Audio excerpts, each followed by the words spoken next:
Oke, kita mulai ya. Hari ini kita akan mengupas tuntas sebuah keahlian yang sering banget kita banggakan, tapi mungkin justru itulah yang diam-diam menghambat kesuksesan kita. Gimana? Kena banget kan kutipan ini?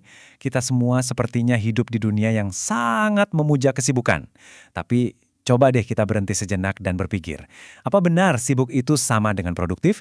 Atau jangan-jangan kita ini cuma lagi memecah belah aset kita yang paling berharga, yaitu fokus kita? Nah, ini dia kekuatan super yang kayaknya wajib ada di setiap CV.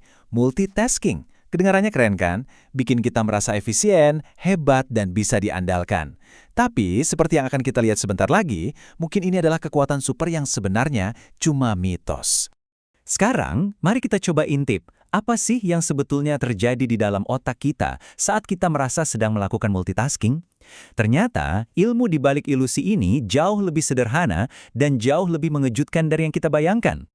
Oke, kita langsung ke intinya aja ya, biar jelas. Secara biologis, otak manusia itu dirancang untuk fokus pada satu hal dalam satu waktu. Udah, itu aja. Titik. Jadi, kalau kita tidak beneran melakukan banyak hal sekaligus, terus apa dong yang sebenarnya kita lakukan? Jawabannya adalah task switching. Otak kita itu sebenarnya cuma loncat-loncat aja dari satu tugas ke tugas lain dengan sangat cepat. Dan setiap loncatan itu ada harganya. Jadi poin utamanya begini. Kita itu bukan lagi menyulap banyak bola di udara secara bersamaan, kita cuma menjatuhkan satu bola untuk menangkap bola yang lain, terus-menerus, berulang-ulang, dengan sangat cepat. Lalu, apa harga yang harus kita bayar untuk loncat-loncat fokus ini?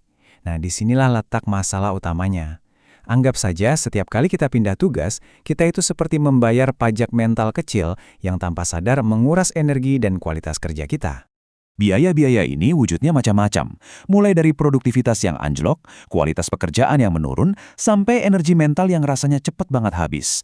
Inilah dampak tak terlihat yang sering kita anggap remeh sebagai risiko orang sibuk. Coba deh bayangin. Setiap kali kamu beralih dari mengerjakan laporan, lalu tiba-tiba membalas chat, lalu kembali lagi ke laporan, otak itu butuh waktu jeda sepersekian detik untuk loading lagi. Untuk mengingat, oke, tadi gue sampai mana ya? Nah, jeda-jeda kecil inilah yang jadi biang keroknya. Seberapa besar sih dampaknya? Beberapa penelitian menunjukkan penurunan produktivitasnya itu bisa mencapai 40%. Bayangkan, hampir setengah dari potensi waktu produktif kita bisa hilang begitu saja cuma gara-gara perpindahan fokus yang terus-menerus. Jeda-jeda kecil itu ternyata adalah pencuri waktu yang sangat besar.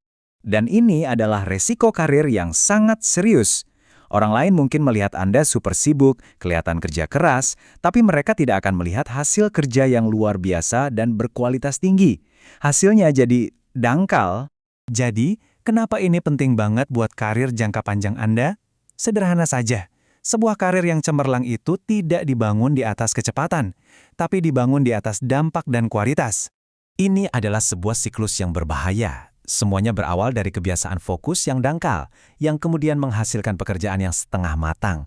Akibatnya, reputasi Anda mandek. Anda dikenal sebagai orang yang sibuk, tapi bukan sebagai orang yang hebat atau bisa diandalkan. Ini jebakan karir yang harus dihindari. Dan ini menyentuh inti masalahnya dalam dunia profesional, kepercayaan. Atasan dan rekan kerja Anda itu tidak hanya menilai seberapa cepat Anda bekerja, tapi seberapa konsisten kualitas hasil kerja Anda.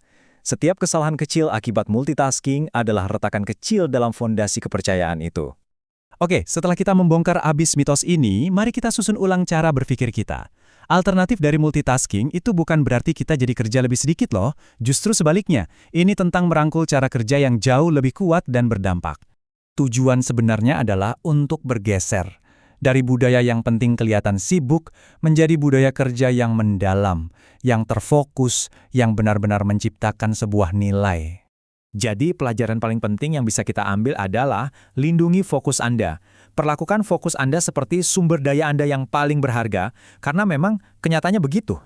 Dan semua ini membawa kita pada satu pertanyaan terakhir. Sebuah pertanyaan yang paling penting untuk Anda tanyakan pada diri sendiri besok pagi saat mulai bekerja. Apakah aktivitas saya hari ini benar-benar produktif, atau saya cuma terlihat sibuk? Jawaban yang jujur untuk pertanyaan itu bisa mengubah segalanya.